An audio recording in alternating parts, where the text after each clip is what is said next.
Halo semuanya, ketemu lagi dengan saya Mbak Sari dari Pusat Studi Relasi, Keluarga, dan Pengasuhan Fakultas Psikologi Universitas Pajajaran. Hari ini seperti janji kami di video sebelumnya, kita akan ngomongin tentang keuangan. Di sini ada Teh Oke. Yes. Dari mana nih Teh Oke? Afiliasinya kemana ini? Ya, perkenalkan nama saya Oke, saya biasa dipanggil Teh Oke. Saya adalah salah satu konselor dari Puspaga, Pusat Pembelajaran Keluarga di Kota Bandung. Oke, terima kasih banyak Teh Oke udah Sama-sama, bantuin kita untuk menyediakan materi untuk pasangan-pasangan yang akan menikah ya. Hari ini kita akan ngomongin tentang keuangan, tapi untuk section yang ini kita akan diskusi mengenai keuangan pasangan yang sudah siap-siap untuk menikah gitu ya. Okay. Pertanyaan pertama mungkin adalah gimana nih kalau kita single baru akan mau menikah, kira-kira dari sisi keuangan ada nggak penanda kalau kita itu secara keuangan tuh udah benar-benar siap untuk menikah? Ada nggak kira-kira indikatornya? Indikator ya. Oke. Ya, ini memang salah satu topik yang kayak nggak penting tapi sebenarnya penting. Iya. Sebenarnya penting dan sering sekali dilupakan nih oleh pasangan-pasangan muda. Nggak kerasa gitu ya, nggak kerasa, mereka asik aja tapi tiba-tiba mau menikah gitu tapi tanpa ada persiapan. Iya, betul. Jadi kurang lebih sebenarnya indikator yang memang menjadi indikator mereka itu siap. Pertama itu adalah minimalnya ada pendapatan tetap. Oh, oke. Minimal ada pendapatan tetap. Betul. Dari kedua orang yang suami istri atau boleh salah satu aja? Minimal salah satu. Oke, itu minimal ya guys, betul. bukan. Jadi kalau ini kondisi yang paling minimal banget lah ya, baseline ya. Oke, salah satu harus punya pekerjaan tetap dan penghasilan tetap. Iya. Nominalnya ada nggak yang juga harus dipenuhi? Iya, sebenarnya kalau nominal itu selalu relatif. Relatif. Oke. Pertama itu pasti bergantung dengan tempat tinggal mereka. Yang kedua bergantung dengan lifestyle mereka. Yang ketiga bergantung dengan perencanaan keuangan mereka selanjutnya gitu ya. Jadi itu sangat relatif. Ada orang memang dengan 5 juta sudah sangat cukup gitu ya. Ada yang 20 juta masih merasa kurang gitu ya. Jadi penghasilannya tetap, tetapi jumlah tidak jadi prasyarat karena itu bergantung pada bagaimana kita menggunakan dan menghabiskan uang itu. Iya, betul. Nah, kalau untuk penghasilan yang tetap, pekerjaan tetap, kira-kira kenapa itu diperlukan sebagai indikator tandanya udah siap menikah? Karena kita semua tahu lah ya gitu bahwa salah satu hal yang akan dihadapi saat sesudah menikah itu adalah ekonomi gitu ya. Bagaimana mereka merencanakan pengaturan pendapatan dan pengeluaran keuangan keluarga untuk memenuhi kehidupan sendiri gitu ya. Termasuk yang dari hal yang paling basic lah gitu ya. Dari terkait makanan, minuman, tempat tinggal, transportasi gitu ya. Dan itu jika tidak ada sesuatu yang dipegang gitu. Dan itu bisa menimbulkan berbagai konflik lah di masa yang akan datang. Minimalnya walaupun tidak tetap, tetapi ada sesuatu yang maksudnya dia bukan pegawai tetap gitu ya.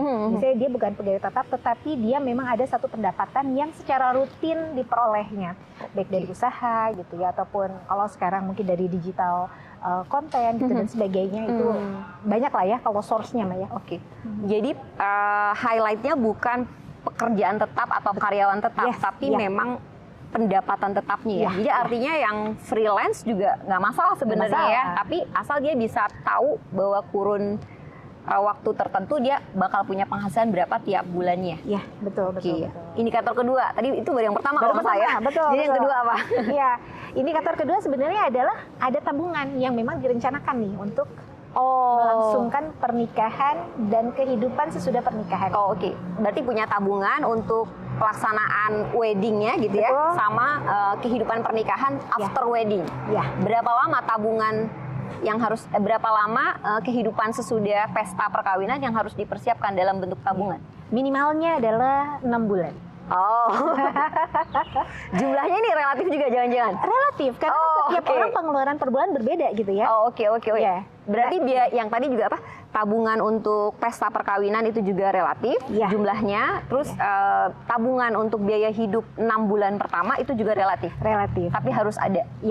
Basisnya adalah berapa besar jumlah pengeluarannya Oh, gitu. Oh jadi nggak boleh relatif yang relatif banget gitu, nggak juga ya? Tapi ada base-nya. Oh, berarti ada base-nya. Kalau misalnya ini saya mau menikah, punya calon suami, kita coba rata-ratain pengeluaran kita tiap bulan berapa gitu ya.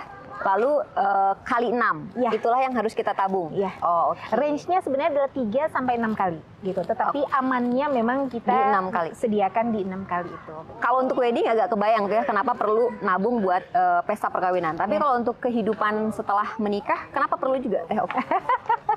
Kan biasanya terima angpau, gitu nggak sih? Iya. Bener kan, terima angpau terus agak berharap juga ya angpaunya banyak gitu. Nah, gimana nih? Gimana? Pengaturan angpau juga kan sebenarnya beda-beda ya. Iya. Antar keluarga itu. Ada yang memang angpau itu menjadi hak keluarga. Iya, betul. Ada yang jadi hak pengantin. Ada yang menjadi hak pengantin. Betul. Gitu. Maksudnya sebagaimanapun memang kita mengharapkan itu adalah sesuatu yang tidak bisa kita pungkiri, tidak jelas gitu ya. Betul. Oh berapa besarnya. Iya. Jadi dengan perkataan lain tidak bisa kita prediksi. Betul. Bisa jadi sedikit, bisa jadi banyak, tapi bukan punya kita gitu ya. Iya, betul. Jadi itu sesuatu yang menjadi bonus sebenarnya. Iya. Menjadi bonus. Artinya kalau saya sendiri lebih prefer si bonus-bonus ini adalah menjadi bagian dari investasinya nanti. Tetapi bukan menjadi dana persiapan 3 sampai 6 bulan tadi. Nah, oke ya, coba aku review ya. Jadi kita perlu nabung buat acara syukuran perkawinannya atau wedding. Lalu kita nabung juga untuk 6 bulan, jumlahnya sesuai dengan lifestyle kita. Nah, kalau nabungnya aja buat 6 bulan, jadi kira-kira berapa lama? Kapan ini saat kita harus menabung? Kalau ya kan, maksudnya kan jarang juga dari kita yang penghasilannya besar terus langsung nabung bisa banyak gitu gitu ya. Idealnya berarti berapa lama jangka waktu kita mulai mempersiapkan dua hal tadi gitu ya, dengan kita melangsungkan perkawinan? Bisa nggak diprediksi? Sebenarnya kita bisa tarik mundur ya, mundur. Semua ini kan pasti perlu diskusi ya. Pertama pasti ada diskusi dengan orang tua nih, kalau terkait syukurannya gitu ya, nikahnya gitu, nikah di gedung dan sebagainya. Berapa jumlah yang mau kita spend, berapa jumlah yang memang akan disupport oleh keluarga gitu ya, berapa yang memang akan dari dana kita sendiri gitu ya. Nah, kalau misalnya memang dana dari keluarga, seringkali gitu ya, orang tua saat ini tuh memang banyak yang melakukan investasi gitu ya, atau menabung gitu ya, untuk pernikahan anak-anak mereka gitu. Jadi mereka sudah banyak yang merencanakan juga. Dan kalau case-nya seperti itu, berarti biasanya memang anak-anak ini tidak perlu full gitu ya, ataupun mereka hanya sebagian kecil lah gitu ya, sebagian kecil. Mereka ingin membantu sebenarnya, mereka ingin membantu, tidak mau terlalu menyusahkan lah gitu istilahnya. Dan itu mereka akhirnya bisa membagi tuh, bisa membagi antara berapa yang akan mereka support ke hari H-nya gitu, dan berapa yang akan mereka sisihkan untuk kehidupan sesudahnya gitu. Ya, anggaplah kalau misalnya memang belum memungkinkan untuk bisa menabung 6 bulan, minimalnya adalah di 3 bulan itu sudah kita siapkan. Nah itu tadi, jadi mundur ya.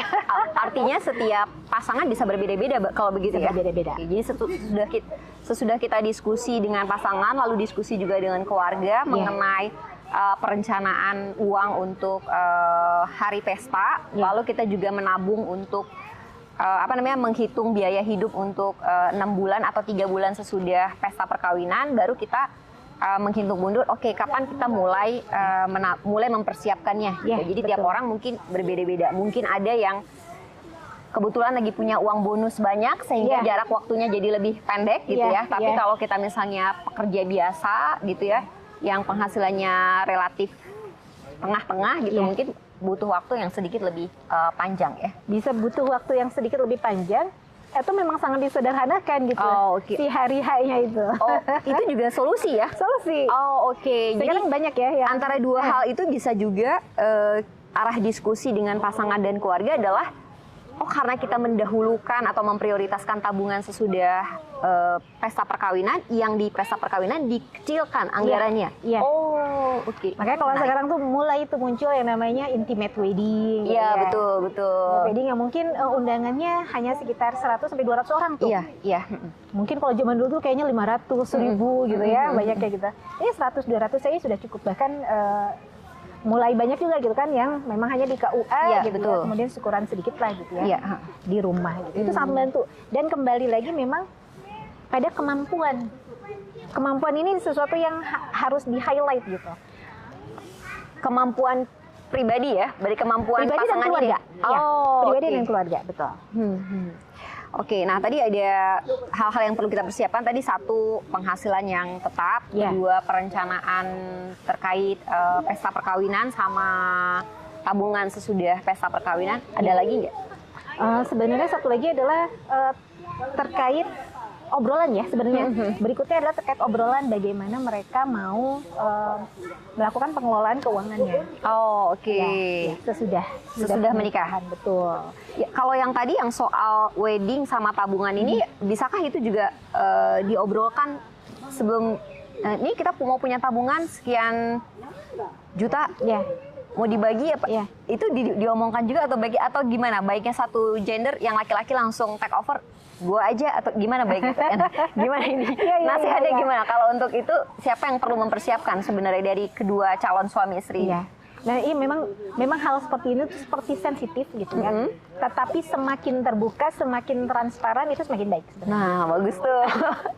Kata kuncinya gitu ya. Ya. Jadi semakin terbuka antara calon suami dan calon istri untuk membicarakan keuangan, justru itu semakin bagus. Betul, betul. Kenapa Teh?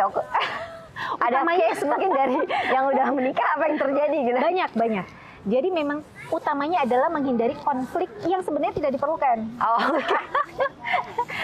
Konflik yang sangat tidak diperlukan gitu ya. contohnya apa kalau real case yang pernah terjadi? Iya, real case-nya adalah ketika salah satu calon pasangan itu menutupi bahwa mereka kemampuannya A gitu ya. Oh, oke. A gitu. Sedangkan calon pasangannya menuntut A kali 3 misalnya gitu ya. Oke. Misalnya A kali 3 gitu. Dia merasa oke, aku sanggup. Tanpa menginformasikan bahwa sebenarnya dia tidak sanggup. Oh, Nah, oke. Itu nanti ujungnya ada dua. Either mereka merongrong ke keluarganya Oh, oke. atau mencari pinjaman Oh, yang sangat tidak disarankan. Oh, oke. Iya. Jadi dari case itu nasehatnya antara suami dan istri berarti harus benar-benar terbuka mengenai salah satunya jumlah penghasilan. Betul. Jadi baik istri maupun suami harus tahu sama persis Ya. masing-masing punya penghasilan berapa. Ya. Salah satunya adalah penghasilan, tapi sebenarnya komponennya banyak. Oh, ada apa lagi? Ternyata nggak cukup terbuka tentang penghasilan aja, apa lagi? Iya. Pertama mungkin ya dari penghasilan, Oke. karena dari situ kita bisa tahu nih, oh oke, dengan penghasilan segitu kita bisa enggak gitu menjalankan hidup daily-nya gitu kan, Iya, ya, daily life-nya itu yang pertama. Tapi yang kedua mungkin kita harus tahu juga nih tentang aset Oh, dan hutang. aset tuh apa? Aset. Ini Aset bahasa itu- ekonomi, aset apa? Iya, iya. Ya, aset itu adalah segala sesuatu material gitu ya yang kita miliki. Bentuknya biasanya? Biasanya Rumah. bisa rumah, Tanah. bisa tanah, Kalau bisa mobil, oh, mobil termasuk juga masuk, oke. Iya, termasuk mobil. Emas kemudian- mungkin, Iya, perhiasan. emas, kemudian investasi-investasi ya, reksadana, kemudian logam mulia, saham. Oh. Itu adalah bagian dari aset loh. Oke. bagian Jadi dari aset. kalau orang tua pernah beliin saya rumah, Iya, aset saya nggak? iya, Oh, berarti calon suami saya harus tahu betul. rumah mana yang saya dapatkan dari orang tua dan nilainya berapa. Iya, betul. Oh, oke, betul. oke.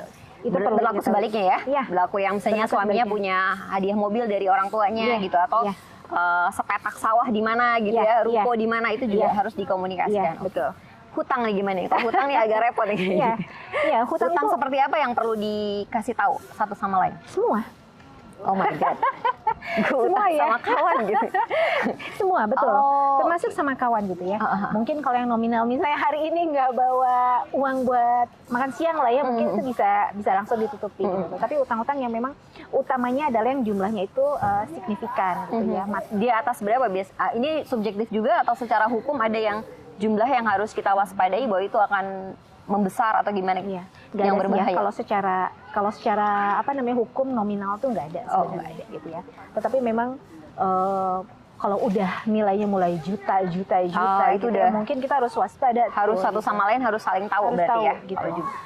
Hutangnya itu di mana saja, kira-kira pembayarannya mekanismenya Oh, itu akan juga. seperti apa oke. gitu. Dan pada siapa juga ya berarti? Betul, pada Jadi siapa. hutangnya berapa jumlahnya, kepada siapa dan mekanisme pembayarannya Betul. selama ini Iya. gimana gitu ya? Ya, BC ternyata sistem pembayaran utangnya ada bunganya gitu, sehingga kemudian pasangan bisa jadi kaget gitu ya. Kenapa tadi katanya pinjaman cuma 500.000, kok saya harus bayar atau kita harus bayar 1,5 juta atau gitu ya.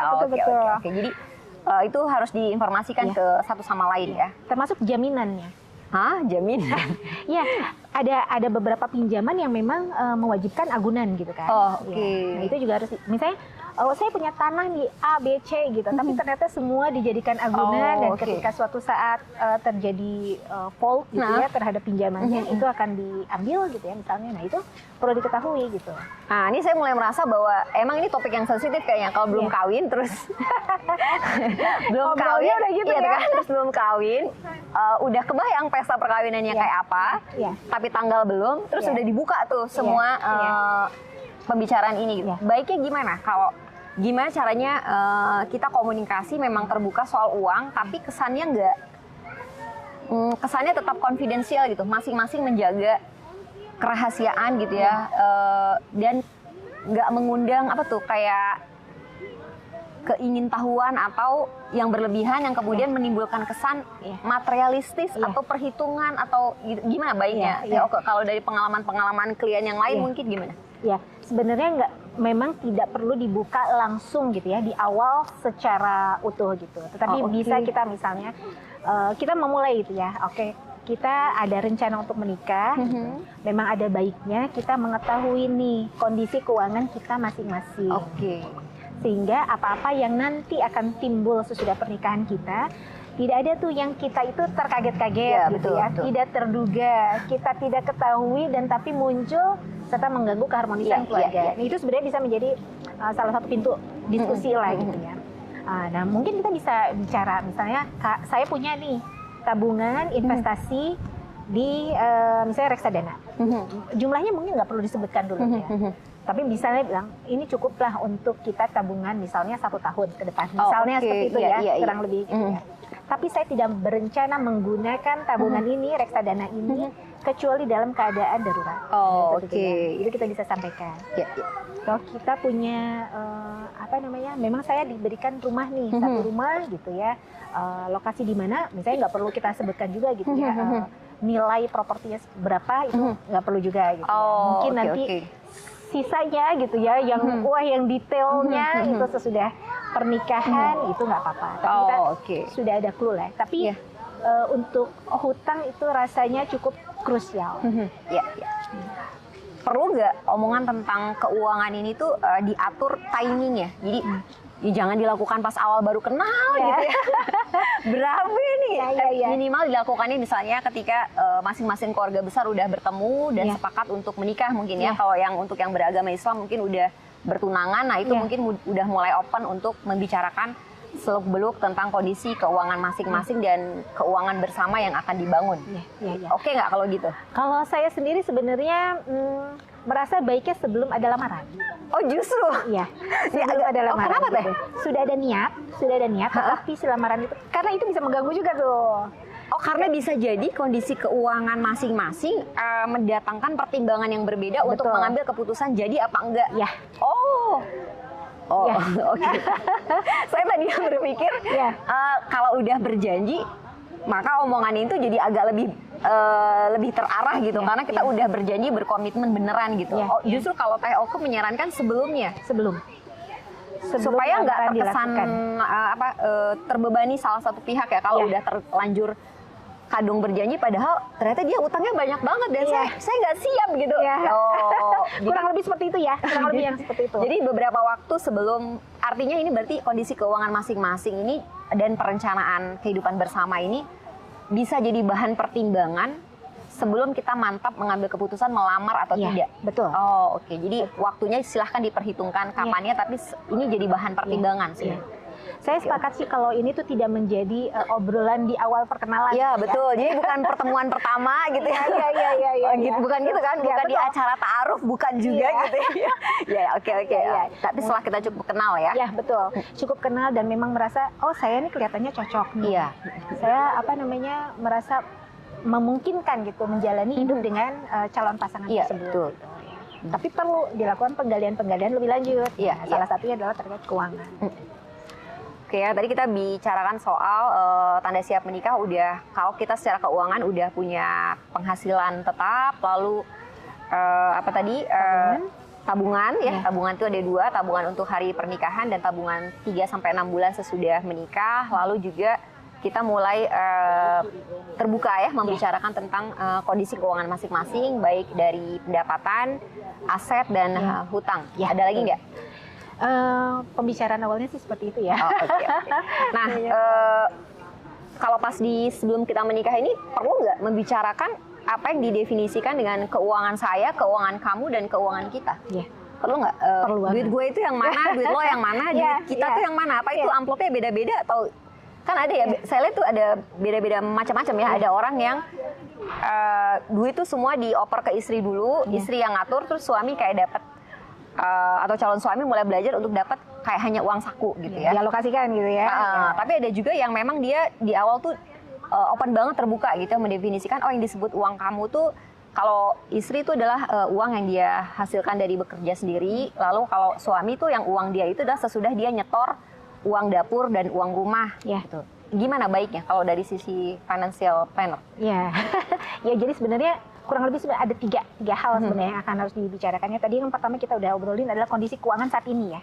Kondisi keuangan saat ini. Kemudian yang kedua kita perlu obrolkan adalah bagaimana pengaturan kita saat sesudah menikah. Itu yang kedua. Yang ketiganya adalah terkait bagaimana nih lifestyle-nya. Kan itu sangat berpengaruh tuh kepada tadi ya, yang kedua ya, bagaimana nanti pengaturan dan pengelolaannya gitu. Itu berpengaruh. Jadi ada 3 hal tersebut gitu ya. Kita bisa mencari tahu pertama lifestyle calon pasangan kita ini seperti apa gitu ya. Dari apa biasanya? Ya saya dari pendapatan dan pengeluarannya kan. Apakah dia plus gitu ya? Pendapatan 3 juta, di akhir bulan ternyata 0. Oke. Atau memang di awal udah ada gitu. Ada yang memang secara rutin sudah mulai melakukan investasi 10% gitu ya. Atau ada juga yang memang mereka ketat tetapi memang ternyata ada beberapa hal yang harus ditanggung, misalnya masih harus menanggung adiknya. Hal-hal seperti itu kan perlu tuh untuk diketahui gitu ya, karena itu menjadi bagian nanti dari pengeluaran mereka. Betul. Kemudian apakah hobi itu menjadi prioritas keberapa di dalam pengeluaran gitu ya. Kemudian spend hutang itu juga berapa persen. Nah itu perlu tuh, itu terkait lifestyle gitu kan. Terkait lifestyle. Nah perlu ditentukan juga nih. Saya tahu nih calon pasangan saya ini cukup mudah keluar uang kalau ke kafe gitu misalnya. Jalan itu setiap hari atau setiap minggu tuh pasti harus spend sekitar 500.000 misalnya gitu. Gitu ya. Nah itu perlu jadi masukan-masukan juga gitu. Nanti kalau kita sudah bareng, apakah akan tetap sama gitu ya? Apakah kita akan ada pengaturan lainnya gitu? Termasuk juga yang tadi gitu, terkait kalau sudah bersama ini nanti uang akan seperti apa gitu. Nah tidak ada sebenarnya satu pakem tertentu gitu yang berlaku umum, itu nggak ada itu.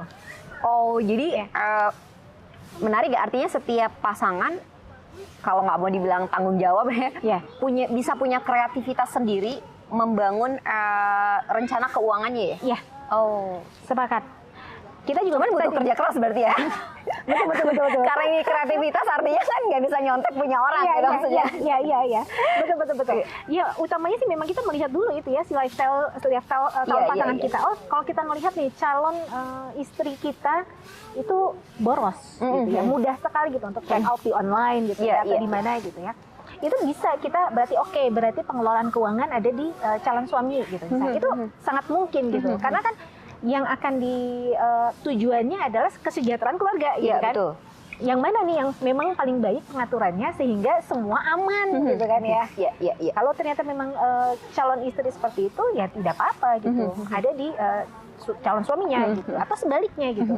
Calon suami tuh nggak pernah punya perencanaan yang khusus sehingga harus di saya biar saya tuh bisa melakukan pos-pos tertentu misalnya seperti itu ya.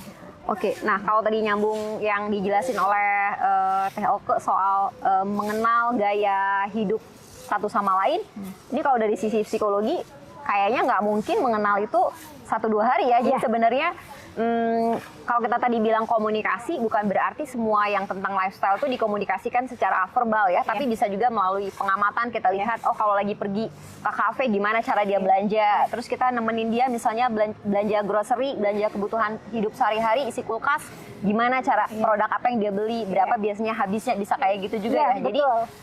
Jadi jangan teman-teman asumsikan bahwa yang disebut komunikasi di sini adalah satu sidang gitu ya, 3 jam gitu. Bukan ya. Jadi mungkin bisa jadi ini juga pengamatan kehidupan sehari-hari satu sama lain ya. Oke. Dan kalau saya sih akan bilangnya ini sebenarnya journey ya. Iya. Journey gitu. Mungkin saat ini sesuatu itu direncanakan secara ideal gitu. Tetapi nanti ketika mulai masuk ke pernikahan itu akan ada perubahan-perubahan yang memang akhirnya saling mengakomodir ya, saling beradaptasi gitu, dan menyesuaikan dengan kondisi yang ada gitu.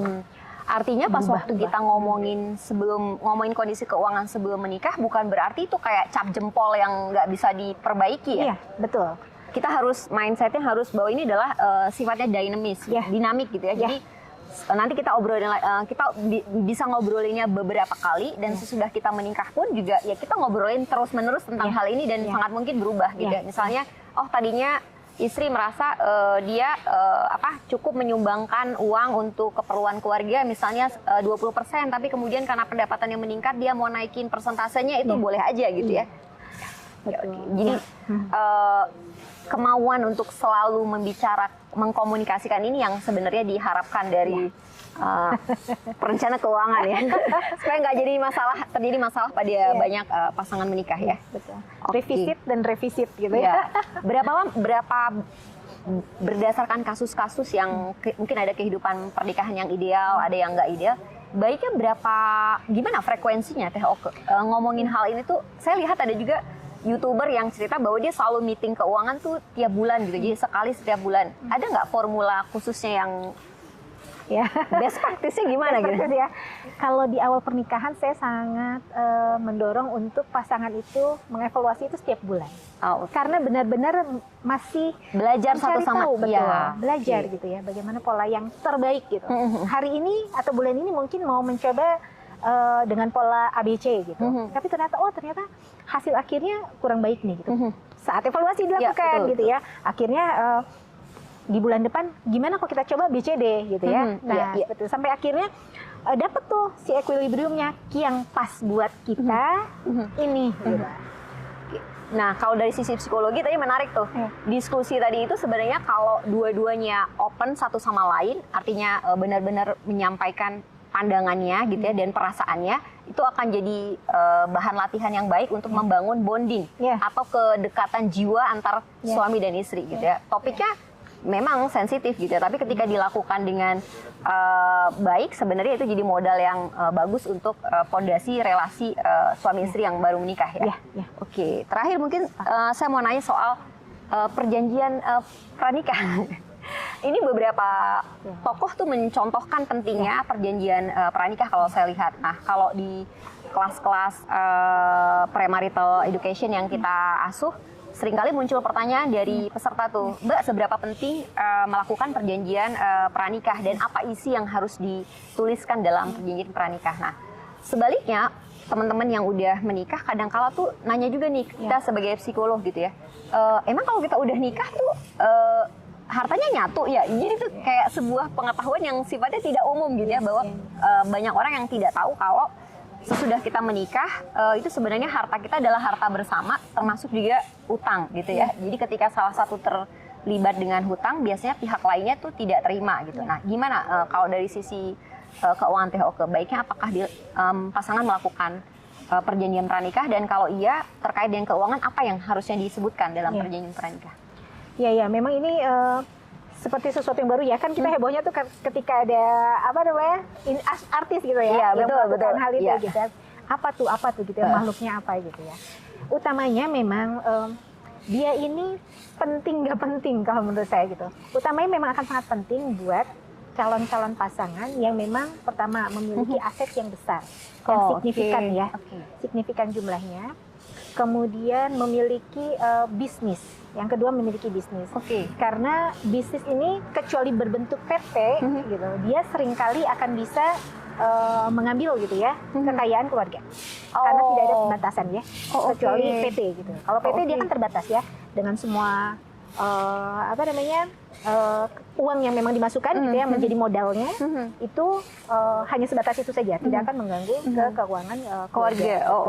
Tapi kalau bisnis keluarga gitu yang memang bentuknya belum berupa PT gitu, itu perlu dibuat hal seperti itu. Jadi yang akan kita cantumkan sebenarnya adalah mana-mana saja yang menjadi aset calon pasangan laki-laki, yang mana-mana saja menjadi hutang calon pasangan laki-laki. Kemudian sebaliknya juga calon pasangan yang wanita itu yang mana saja gitu. Didaftarkan, dicatatkan secara hukum berarti di depan notaris. Di depan notaris betul. Dia secara hukum gitu sehingga dia mengikat. Perlu juga nggak disebutkan konsekuensinya, misalnya kedepannya hutangnya nggak terbayar, apa yang akan terjadi pada keuangan keluarga? Biasanya gimana? Atau itu adalah nasihat hukum yang akan kita terima nanti dari notarisnya? Iya, memang nanti utamanya akan ada datang dari notaris ya untuk terkait hukum tersebut gitu. Tapi memang selain kita sebutkan jumlahnya, memang semua konsekuensi itu kita sebutkan tuh. Jika misalnya terjadi default terhadap salah satu hutang gitu, apa saja yang akan diambil gitu ya, atau itu tidak akan mengganggu keuangan pasangan yang satunya lagi gitu ya, tidak diperbolehkan gitu mengganggu. Nah, itu perlu tuh dan itu akan muncul di sana. Gitu. Termasuk juga sampai ke worst case-nya gitu ya, saat memang terjadi perceraian gitu. Nah buat kita itu tadi kan TOK meng-highlight bahwa terutama untuk mereka yang punya aset yang besar gitu. Kalau untuk kita yang warga biasa ini baiknya kalaupun tidak melakukan perjanjian pranikah, apa yang perlu kita ketahui atau sepakati? Kan bedanya kalau itu kan pakai notaris ya, tapi setidaknya adalah gentleman agreement antara poin apa yang perlu kita highlight dua-duanya ini sebelum menikah, perjanjian apa ini gitu ya. Baiknya apa Teh? Ya, mungkin gini, untuk semua keputusan keuangan yang mempengaruhi keluarga itu disepakati harus diketahui bersama dan disetujui sebelum dilakukan, itu disetujui bersama. Semuanya ya berarti ya? Semuanya. Misalnya misalnya apa? Misalnya bulan depan aku mau kirim uang untuk keluargaku 10 juta. Sebelum dilakukan itu harus diomongin dulu dan disetujui. Ya. Baiknya seperti itu. Karena sesuatu yang memang terbuka dan diketahui bersama itu akan lebih mudah pengaturannya. Iya. Pengaturannya dan tidak ada syakwa sangka gitu ya, atau merasa ketidakadilan antara satu keluarga dengan yang lainnya. Ya, jadi disepakati poin-poinnya, poin-poin apa yang kita miliki dan gimana cara penggunaannya gitu ya sebelum kita menikah ya. Dan mungkin lebih penting berjanji untuk saling terbuka satu sama lain tentang apapun kondisi keuangan gitu. Itu yang disepakati di awal kalau kita tidak mengikatkan pada notaris ya. Betul. Kalau begitu. Nah, terakhir banget ini ya.